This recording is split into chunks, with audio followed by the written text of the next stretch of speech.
내가 너희 조상들에게 준 땅에서 너희가 거주하면서 내 백성이 되고 나는 너희 하나님이 되리라.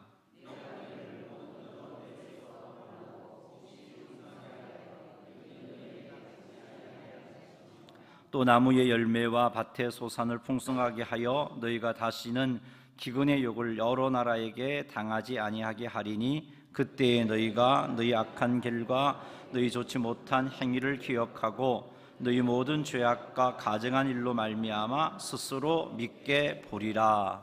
아멘. 하나님 아버지, 찬양대의 찬양을 통하여서 하나님께 함께 영광 돌리게 하신 것 감사합니다. 우리 할렐루야 찬양대가 열심히 연습하고 수고하고 있습니다. 주일을 또 토요일 이렇게 하나님 앞에 헌신하고 있는 그들의 헌신을 주님께서 기억하시고 은혜와 복으로 풍성히 채우시고 갚아 주옵소서. 그렇게 헌신한 수고한 모습으로 아름다운 찬양을 하나님께 돌렸습니다.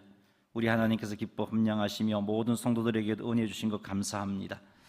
아버지 하나님, 이 시간 주의 말씀 앞에 섭니다. 우리에게 필요한 말씀을 들려주시옵소서.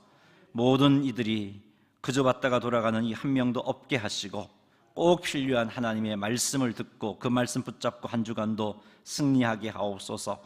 부족합니다. 종을 붙잡아 주시고 하나님께서 능력의 장중에 붙잡아서 하나님이 마음껏 사용하여 주옵소서. 예수님의 이름으로 기도드리옵나이다. 아멘. 자, 우리 인사합시다. 은혜 받읍시다. 한 번 더 이야기합시다. 하나님의 음성을 들읍시다. 할렐루야. 예수님을 믿기 전에 우리는 어떤 자들이었을까요? 좀 그럴싸하고 남에게 빠지지 않는, 그래서 하나님 우리를 택한 그런 은혜를 입은 걸까요? 에베소서 2장 1절 말씀 한번 읽어보겠습니다. 그는 허물과 죄로 죽었던 너희를 살리셨도다. 아멘. 자, 이 말씀을 보면은 예수님 믿기 전에 우리가 어떤 상태였는지, 우리가 어떤 자였는지를 알 수 있습니다. 예수님을 믿기 전에 우리는 허물과 죄로 죽었던 자들이었습니다. 허물과 죄로 죽었던 자들의 특징이 있습니다. 허물과 죄로 죽었던 자들은요, 하나님을 대적합니다. 하나님을 대적하기 때문에 불순종하고요, 하나님을 대적하기 때문에 하나님께서 싫어하시는 우상 숭배를 합니다. 허물과 죄로 죽었던 자들의 두 번째 특징은요, 아무리 좋은 환경이 주어진다 할지라도 또 죄를 짓습니다. 노아 홍수 때 이 땅에 노아의 가족을 제외한 모든 죄인들은 다 죽었습니다. 그들을 유혹할 수 있는 이들은 아무도 없었습니다. 죄 지을 환경도 다 사라졌습니다. 그런데 어떠합니까? 오늘날 이렇게 죄가 차고 넘치고 있지 않습니까?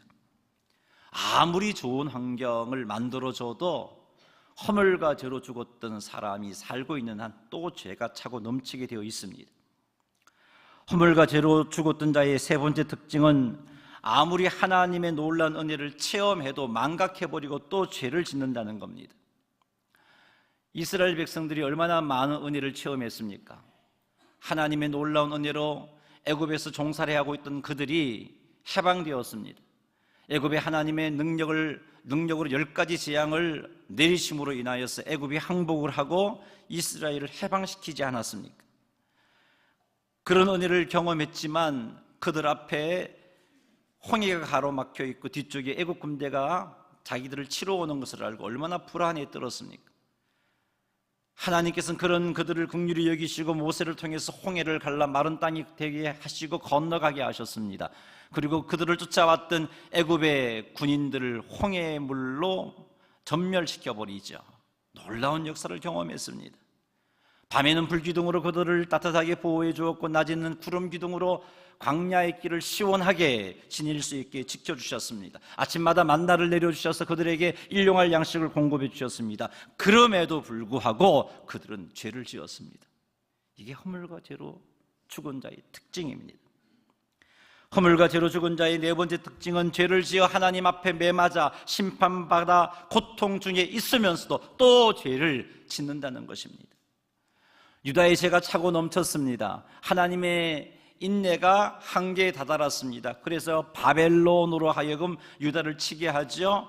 바벨론에 의해서 예루살렘은 공격을 당했고 예루살렘은 함락당합니다. 그때 많은 유대인들이, 예루살렘 사람들이 바벨론의 포로가 되어서 바벨론으로 끌려갔습니다. 바벨론의 포로로 끌려간 그들이 어떤 행동을 했습니까? 우리가 죄를 지어서 이렇게 아픔을 겪었구나 라고 깨닫고 철저하게 하나님 앞에 잘 살았느냐? 그렇지 못했습니다.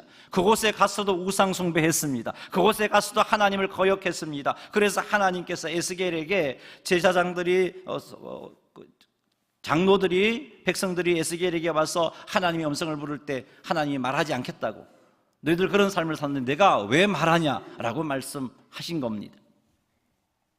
여러분, 이런 것들이 허물과 죄로 죽은 자들의 특징입니다.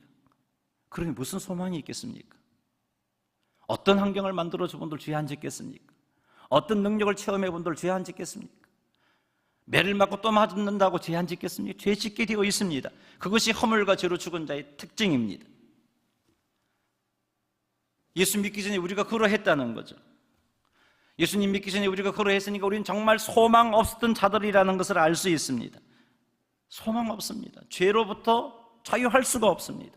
죄를 지을 수밖에 없습니다. 이렇게 죄를 짓다가 죽으면 어떻게 되죠? 심판받습니다. 심판 후에는 지옥에 떨어지게 되어 있습니다. 요한계시록 20장 12절에서 15절 말씀 읽어보겠습니다.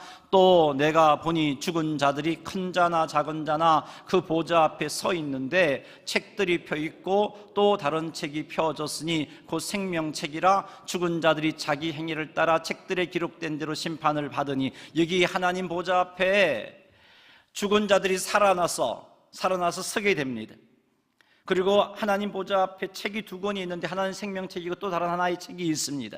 이 책에 기록된 대로 자기들의 행위를 따라 심판을 받습니다. 13절 읽어보겠습니다. 바다가 그 가운데에서 죽은 자들을 내주고 또 사망과 엄부도 그 가운데에서 죽은 자들을 내주매 각 사람이 자기 행위대로 심판을 받고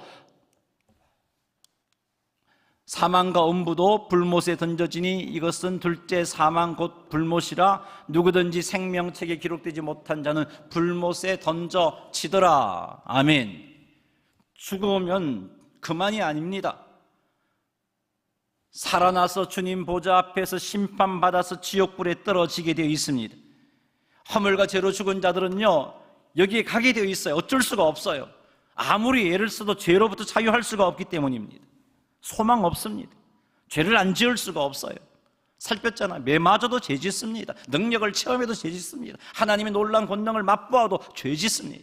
아무리 좋은 환경 속에 있어도 죄 짓습니다. 그것이 허물과 죄로 죽은 자의 특징입니다. 근데 우리에게 놀라운 역사가 일어났습니다. 이랬던 우리가, 이렇게 허물과 죄로 죽었던 우리가 예수님을 믿게 된 것입니다. 예수님을 믿게 된 우리에게 어떤 놀라운 일들이 일어났을까요? 요한복음 5장 24절 읽어볼까요? 내가 진실로 진실로 너희에게 이르노니 내 말을 듣고 또 나 보내신 이를 믿는 자는 영생을 얻었고 심판에 이르지 아니하나니 사망에서 생명으로 옮겼느니라. 영생을 얻었다라고 말씀하고 있습니다. 허물과 죄로 죽었던 우리들이 하나님의 은혜로 예수님을 믿게 되었고, 예수님을 믿게 되었기에 우리는 이미 영생을 얻었습니다. 얻을 것이다가 아니고 얻었다라고 말씀하고 있습니다. 사망에서 생명으로 옮겨졌다라고 말하고 있습니다. 그래서 우리는 심판에 이르지 아니합니다. 우리에게는 심판이 없습니다. 어떻게 해서 우리에게 이런 놀라운 일들이 일어났을까요? 그것은 전적으로 하나님의 은혜 때문입니다. 은혜 때문에. 우리에게는 소망 없어요. 우리는 어떤 자였다고요? 허물과 죄로 죽었던 자입니다. 그런 우리가 무엇을 어떻게 해서 하나님을 기쁘게 할 수 있겠어요? 가능성 없는 거죠. 없어요. 모든 사람이 그렇습니다. 근데 세상 모든 사람들이 이걸 알지 못하고 뭔가 내 열심으로 신이란 존재가 있으면 그 신 앞에 바르게 서서 천국이 있다면 천국 가야지 하고 열심히 수고들 하는데 별 수 없어요. 허물과 죄로 죽은 자들은 별 수 없어요. 죄를 짓게 되어 있습니다. 그런데 우리가 예수님을 믿고 영생을 얻게 된 것은 우리에게 있는 무엇 때문이 아니고 누군가가 도와줬다는 것을 알 수 있겠죠. 그게 은혜라는 거예요. 하나님의 은혜. 오늘은 에스겔 말씀을 통해서 구원이 전적으로 하나님의 은혜이구나 하는 것을 한번 점검해 보겠습니다. 그리고 이 시간 이후 우리 모두 구원의 은혜에 감격해서 진심으로 하나님께 영광을 돌려드리시는 그런 삶을 사시는 성도님들이 다 되시기를 주님의 이름으로 축원합니다. 에스겔서 36장 23절 말씀 한번 읽어보겠습니다. 여러 나라 가운데에서 더럽혀진 이름 곧 너희가 그들 가운데에서 더럽힌 나의 큰 이름을 내가 거룩하게 할지라. 내가 그들의 눈앞에서 너희로 말미암아 나의 거룩함을 나타내리니 내가 여호와인 줄을 여러 나라 사람들이 알리라. 주 여호와의 말씀이니라. 아멘. 우리는 이 말씀을 통해서 무엇을 찾아볼 거냐 하면은 왜 우리에게 하나님께서 이런 은혜를 풀어 주셨는가, 다시 말해서 왜 우리를 허물과 죽은 우리를 구원해 주셨는가를 한번 생각해 보겠습니다. 이 말씀을 가지고 여러 나라 사람들이 유다가 멸망을 당해서 바벨론으로 끌려갔는데 그들이 하나님의 백성이다라는 사실을 알고 있습니다. 여호와를 섬기는 민족이라는 것을 알고 있습니다. 이집트 사람들, 애굽 사람들은 더더욱 잘 알고 있고요. 그 이스라엘 주변에 살았던 여러 블레셋을 비롯한 여러 나라들, 모압, 암몬 이들도 알고 있고요. 그리고 아수르 제국도 이스라엘을 치러 왔다가 하나님의 놀라운 능력을 맛보았기 때문에 이들은 여호와를 섬기는 민족이라는 사실을 알고 있습니다. 바벨론도 마찬가지입니다. 이스라엘을 지키고 보호해 주셨던 신이 여호와 하나님이라는 사실을 알고 있습니다. 그 하나님께서 애굽에서 그들을 구원해서 가나안 땅에 살게 하셨다는 것도 알고 있습니다. 그럼에도 불구하고 지금 보니까 가나안 땅에서 유대인들이 쫓겨나 버렸습니다. 그리고 여러 나라에 뿔뿔이 흩어져 버린 거죠. 자, 이것을 본 여러 나라 사람들이, 열방의 사람들이 어떤 생각을 했겠습니까? 여호와라는 신도 별것 아니네, 여호와라는 신도 별것 아니네, 그런 생각을 하게 된 거죠.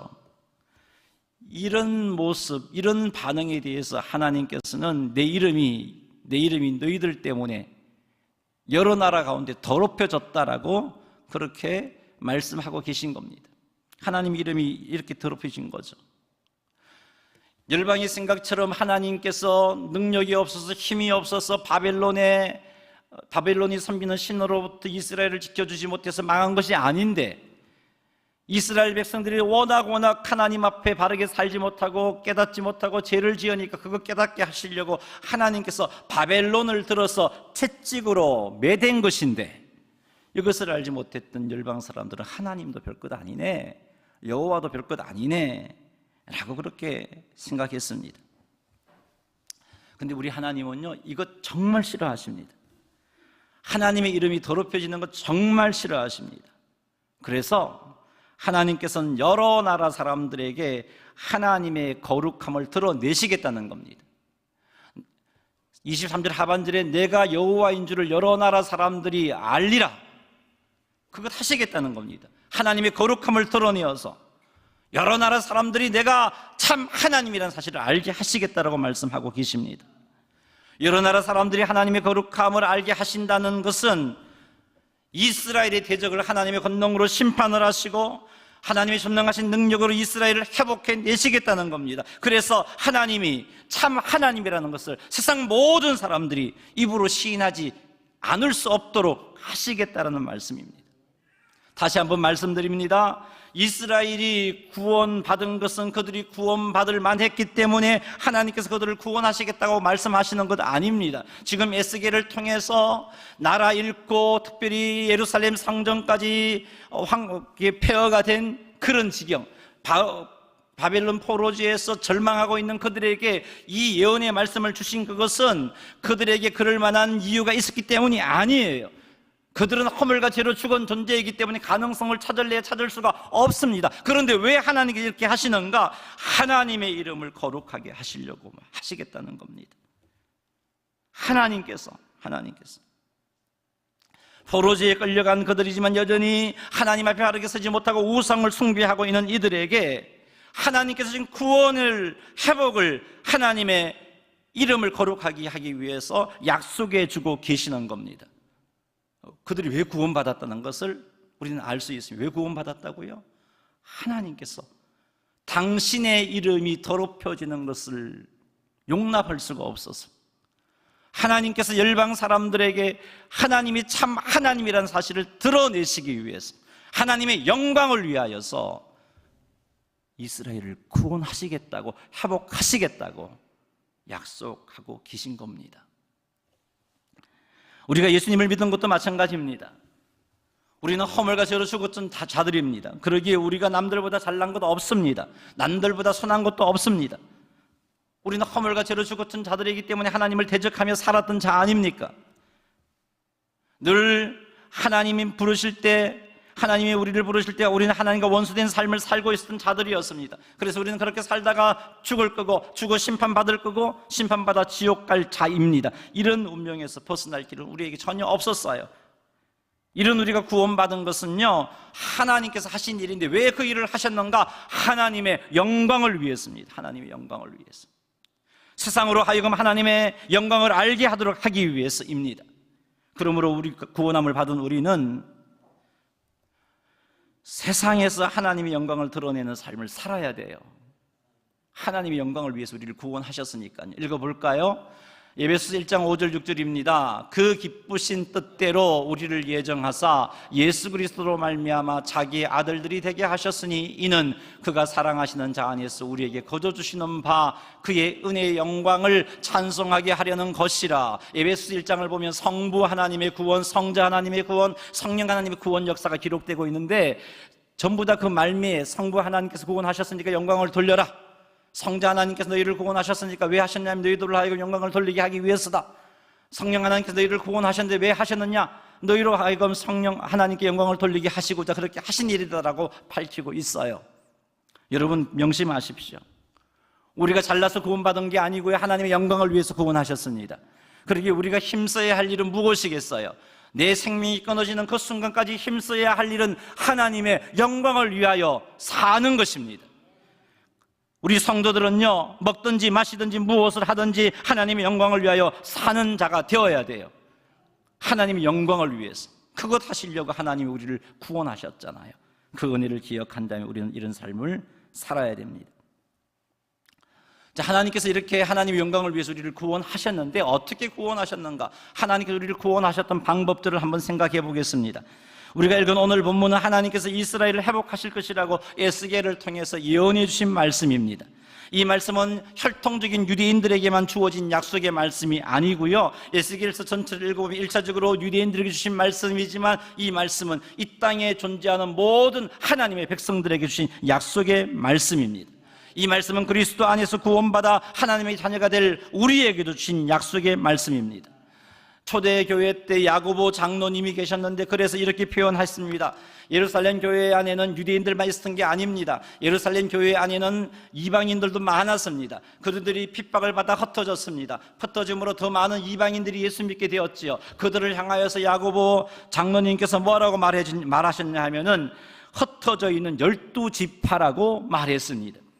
그 말은 예루살렘 교회의 장로인 야고보 장로님도 성도들, 예수 믿는 성도들이 이스라엘이다라고 그렇게 시인해주고 있는 표현입니다. 그러므로 이 말씀은, 오늘 에스겔 이 말씀은 1차적으로 유대인에게 주신 말씀이지만 이 말씀은 역시 나에게, 우리에게 약속해 주신 말씀이다 하는 것을 알 수 있습니다. 그래서 우리는 특별히 오늘은 그런 말씀이니까 우리에게 좀 초점을 맞추어서 이 말씀을 나눌 겁니다. 이스라엘에게 1차적으로 주신 말씀이지만 이 말씀이 우리에게도 해당되니까 구원의 은혜를 묵상하기 위해서 이 말씀의 초점을 우리에게 맞출 겁니다. 그렇게 해서 한번 읽어보겠습니다. 에스겔서 36장 25절 읽어보겠습니다. 맑은 물을 너희에게 뿌려서 너희로 정결하게 하되 곧 너희 모든 더러운 것에서와 모든 우상 숭배에서 너희를 정결하게 할 것이며. 아멘. 하나님께서 친히 물을 뿌려서, 맑은 물을 뿌려서 이스라엘의 모든 더러운 것에서 이스라엘을 구하여 내시겠다고 말씀하고 계십니다. 이스라엘의 모든 우상 숭배에서 이스라엘을 정결하게 하시겠다고 말씀하고 계십니다. 하나님이 하시겠다는 거예요.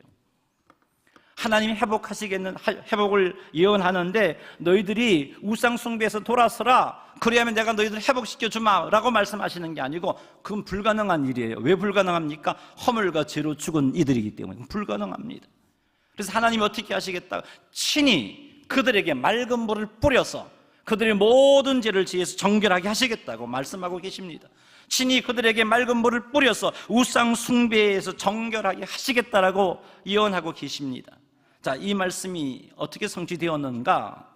예수 그리스도의 십자가의 죽음을 통하여서, 그리고 예수 그리스도의 십자가의 죽음이 우리의 죄를 속하는 죽음을 믿는 믿음을 통해서 죄사함의 은혜가 우리에게 주어짐으로 임해졌습니다. 우리가 그 은혜를 받음으로 우리는 어떻게 되었어요? 우리의 모든 죄가 정하여져 버렸잖아요.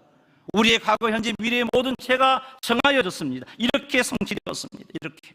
그러니 사랑하는 성도 여러분, 정말 여러분들이 예수님께서 여러분의 모든 죄를 사하기 위하여서 십자가에서 죽으신 것을 믿는다면, 그리고 죽은 지 3일 만에 부활하셨음을 믿는다면, 그리고 이 사건 때문에 여러분의 모든 죄가 사하여졌음을 믿는다면 여러분은 모든 죄로부터 틀림없이 사함 받은 자들입니다. 그래서 여러분들은 죄 때문에 심판받아 지옥까지 갈 수가 없는 자들인 겁니다. 정하여져 버렸기 때문이죠. 그러니 이 은혜를 기억하고, 이 얼마나 크고 놀라운 은혜입니까? 이 은혜를 기억하고 하나님께 감사하는 그런 삶을 사시는 여러분 되시기를 주의 이름으로 축원합니다. 혹 우리 가운데 예수님을 우리의 구원자로 믿지 않고 계시는 분이 있다면, 사랑하는 성도 여러분, 이 자리에 참석한 여러분, 예수님을 여러분의 구원자로 믿으시기 바랍니다. 예수님께서 여러분의 모든 죄를 짊어지시고 십자가에서 여러분의 죄를 대신해서, 여러분을 대신해서 여러분의 죄값을 받으셨다는 것을 믿으시기 바랍니다. 그래서 여러분의 모든 죄값이 치루어졌음을 믿으시기 바랍니다. 이런 은혜가 오늘 이 자리에 한 명도 예외 없이 임하게 되기를 주의 이름으로 축원합니다. 26절 말씀도 한번 읽어보겠습니다. 또 새 영을 너희 속에 두고 새 마음을 너희에게 주되 너희 육신에서 굳은 마음을 제거하고 부드러운 마음을 줄 것이며. 아멘. 유대인들의 사고에는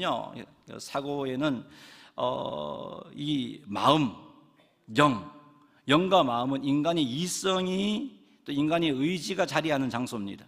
그래서 그 영과 마음이 사람의 행동을 결정하고 어떻게 판단하고 어떻게 행동할 것인가를 결정한다고 생각하고 있습니다. 자, 그런 개념을 가지고 이 말씀을 보면요, 하나님께서 지금 새 영을 주고 새 마음을 주신다는 것은 어떤 의미겠어요? 새로운 삶을 살게 하시겠다는 겁니다. 새로운 삶을 살도록 해주시겠다. 다시 말해서 새로운 삶을 살도록 해주시겠다는 것은 새로운 신분을 주어 새로운 삶을 살게 하시겠다는 약속의 말씀입니다. 자, 이 약속의 말씀이 어떻게 우리에게 성취되었습니까? 하나님께서 우리로 하여금 예수님을 믿게 하심으로 우리의 모든 죄를 사하여 주셨습니다. 그리고는 우리를 향하여 뭐라고 말씀하셨죠? 너희들 의인이다, 의인으로 칭해 주셨습니다. 사랑하는 성도 여러분, 그래서 우리는 하나님 앞에 의인이 되어버렸습니다. 의인의 신분을 얻었습니다. 우리는 의인이 되었습니다. 그래서 우리는 지금 당장 죽어도 예수 믿는 믿음을 가지고 있으면 의인이기 때문에 천국에 들어가는 것입니다. 물론 아직 수준은 의인에 미치지 못했습니다. 신분은 의인이 되었지만 신분은 바뀌었어요. 의인이 되었어요. 에스겔에게 예언한 것처럼 새 영을 우리 속에 두고 새 마음을 우리 속에 두었기 때문에 신분은 바뀌어서 우리는 의인이 되었습니다만 아직 수준은 거기에 미치지 못합니다. 이렇게 우리의 신분을 하나님께서 바꾸어 주시고 이제 우리의 수준까지 의인으로 만드시고자 하나님께서 우리에게 놀라운 선물을 주셨어요. 자, 그것이 에스겔서 36장 27절에 예언되어 있습니다. 읽어보겠습니다. 또 내 영을 너희 속에 두어 너희로 내 율례를 행하게 하리니 너희가 내 규례를 지켜 행할지라. 아멘. 우리에게 새로운 신분을 주신 하나님께서는 그 신분에 걸맞는 삶을 살게 하시고자 우리에게 하나님의 영을 우리 속에 주시겠다고 약속해 주셨어요. 이 약속이 오늘 어떻게 성취되었습니까?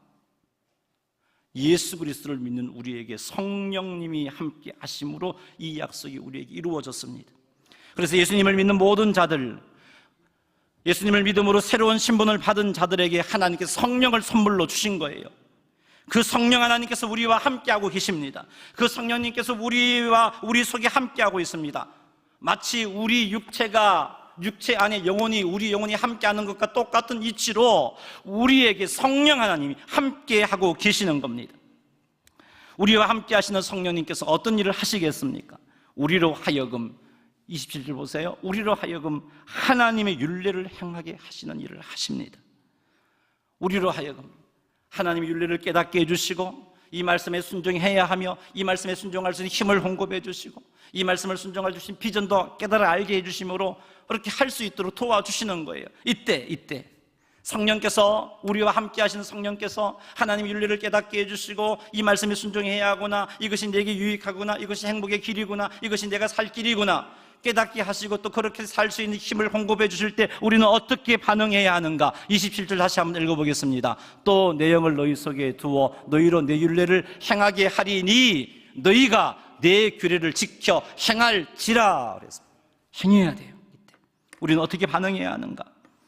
성령께서 우리로 하여금 하나님의 율례를 깨닫게 하시고 행할 수 있도록 도전해 주시고 행할 수 있는 힘을 공급해 주실 때 하나님께서는 우리들이 그 은혜를 힘입어서 친히 우리의 의지로 하나님의 규례를 지켜 행하기를 요구하고 계십니다. 우리의 의지의 결단과 행동의 결단이 요구되어집니다. 하지만 아직은 익숙하지 않기 때문에 성령의 인도하심에 순종하지 못할 때가 우리들에게는 많습니다. 아직은 익숙하지 못했으이죠. 그러나 포기하지 아니하시는 하나님께서 결국은 우리의 수준을 예수님의 수준까지 성장시키십니다. 이것이 구원의 완성이에요. 할렐루야. 그걸 누가 하신다고요? 하나님이 하십니다. 성령님이 함께 하시는 거죠. 그러므로 우리는 우리와 함께 하시면서 우리를 인도하시는 성령 하나님의 인도하심에 순종하는 삶을 결단해야 되는 거예요. 될 때까지 가만히 있는 거 이건 성경적인 이치가 아니에요. 성령님이 도전에 믿고 결단이 있어야 돼요. 그럼 역사가 일어납니다. 여러분, 이스라엘 백성들이 여호수아와 더불어 요단강을 건널 때 어떻게 건넜나요? 요단강물이 쫙 갈라지고 건넜습니까? 그것 아니잖아요. 요단강물이 막 범람할 때입니다. 하나님께서 아무런 조치도 취하지 아니하셨어요. 그런데 뭘 말씀하셨습니까? 제사장들에게 법궤를 메고 요단강물로 들어가라 그랬어요. 요단강물은 아직까지 범람하여 아주 무서운 물살로 막 흐르고 있는 그곳에 들어가라 그랬어요. 그때 믿고 순종하여 들어가니까 요단강이 갈라지지 않았습니까? 똑같아요, 여러분. 하나님은 우리들에게 할 수 있도록 힘을 주시고 도전해 주시고 또 그것을 통해서 순종했을 때 놀라운 약속들을 포기하십니다. 자꾸 도전해 주십니다. 그때 하나님은 우리들에게 무엇을 요구하시냐? 우리의 의지를 가지고 결단해서 행하기를 원하시는 거죠.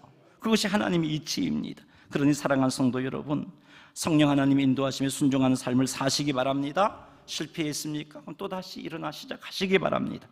우리와 함께 하시는 성령 하나님은 우리가 실패했다고 아예 안 되겠다 너 포기하고 떠나시는 분이 아닙니다. 우리와 함께 하시며 떠나지 아니하시고 우리의 수준을 마침내 예수님의 수준까지 끌어올리시는 그 일을 반드시 이루어내십니다. 예수님의 수준까지 만들어내시는 거예요. 하나님이, 삼위일체 하나님이 그렇게 하십니다. 우리가 예수님의 수준까지 성장하게 되면 어떻게 되느냐? 에스겔을 통해서 하나님이 예언하며 약속하신 말씀이 있는데 에스겔서 36장 31절입니다.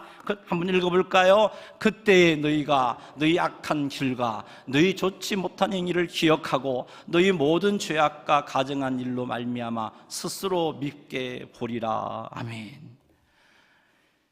이제 성령의 사역과 그 순종하는 우리들의 사역을 통해서 이제 무엇을 알게 되냐면 과거에 지었던 내 죄악들을 기억하게 됩니다. 가증한 일들을 기억하게 됩니다. 그리고는 어떻게 된다고요? 스스로 밉게 본다 그랬어요. 하나님 너 미워하라고 하나님의 말씀이 그걸 싫어한다고 하니까 싫어해야지가 아니고 이제는 내가 내 수준이 예수님의 수준까지 성장하고 나니까 그것이 내 스스로 싫은 거예요. 내 스스로 죄가 내 스스로 싫은 거예요. 유혹받는 그 유혹이 주는 즐거움이 내 스스로가 싫은 거예요. 스스로 미워하게 되는 수준까지 성숙하게 됩니다. 하나님 때문에 미워하는 것이 아니라 이제는 성숙해서 우리 스스로 그것을 용납하지 못하게 되고 우리 스스로 그것을 미워하게 되는 수준까지 이르게 되는, 이것이 완벽한 하나님의 백성의 수준입니다. 이건 누가 합니까? 누가 만들어냅니까? 하나님이 하십니다. 이 모든 것이 전적인 하나님의 은혜입니다. 하나님께서 이렇게 우리를 만드십니다. 하나님께서 이 자리에 참석한 우리, 예수님을 믿는 우리들을 반드시 이렇게 만드십니다. 그러니 낙심하지 마십시오. 여러분 자신의 실패 때문에 낙심하지 마시고 지체들의 실패 때문에도 마음 상해하며 낙심하지 마세요. 하나님 왜 안 고치시나 그런 생각도 하지 마세요. 반드시 하십니다. 나의 실패도 포기하지 아니하시고 만들어내시고 옆에 있는 지체의 실패도 포기하지 아니하시고 만들어내십니다. 반드시 하나님이 이루십니다. 이것을 소망하면서 우리의 부족함을 하나님께 아뢰며 하나님의 도우심을 구하십시오. 성령 충만하여 성령님께 온전히 순종하는 자가 되게 해달라고 부르짖고 또 부르짖으시는 여러분 되시기를 주의 이름으로 축복합니다. 말씀을 맺습니다. 아직까지 예수님을 구주로 믿지 못하시는 분이 계시다면 이 시간 예수님을 구주로 믿으시기 바랍니다. 예수님이 나의 구원자가 되십니다. 예수님이 십자가 위에서 나의 모든 죄를 용서해 주셨습니다. 내가 그 예수님을 믿을 때 나는 의인이 되고 내가 그 예수님을 믿을 때 성령님이 나와 함께 하셔서 마침내 나를 예수 그리스도의 장성한 분량까지 이르게 하실 줄 믿습니다 라는 이런 믿음을 가지시기를 주의 이름으로 축원합니다. 이런 믿음을 달라고 간구하시기 바랍니다. 그리고 예수님을 믿음으로 신분이 바뀌고 성령님이 함께 하시는 성도님들은 삶으로 하나님께 영광을 돌리는 일에 헌신하시기 바랍니다. 우리의 행동, 우리의 말을 통하여서 하나님의 이름이 욕먹는 삶을 살아서는 안 돼요. 이제는 내가 직장에서 가정에서 나의 말을 나의 행동 때문에 하나님의 이름이 영광을 가리우는 삶을 살아서는 안 될 것입니다. 그리고 이런 삶을 살지 않도록 성령 충만함을 사모하시고 성령 충만하여 성령님의 인도하심에 온전히 순종하시는 여러분 되시기를 주의 이름으로 축복합니다. 하나님께서 우리의 구원을 이루십니다. 그러나 하나님께서는 우리들이 하나님을 믿는 믿음으로 성령 하나님의 인도하심에 순종하기를 원하십니다. 이 순종을 통해서 하나님 우리의 구원을 완성하십니다. 전에는 결코 순종할 수 없는 자들이었지만 그러나 예수님을 믿는 순간 달라졌습니다. 신분이 바뀌어졌고 하나님의 영이 함께하는 자가 되었습니다. 이제는 순종할 수 있는 자가 되었습니다. 그러나 익숙하지 못하기 때문에 불순종할 때도 있습니다. 그러니 순종 연습을 포기하지 말고 계속 하십시오. 그리하다 보면 성령님의 도우심으로 점점 순종의 삶이 풍성하게 되고 있음을 여러분 자신에게서 발견하게 될 것입니다. 그리하여서 하나님의 은혜에 온전히 감사함으로 하나님께 영광을 시속하여 돌려드리시는 성도님들이 다 되시기를 주님의 이름으로 축원합니다. 할렐루야.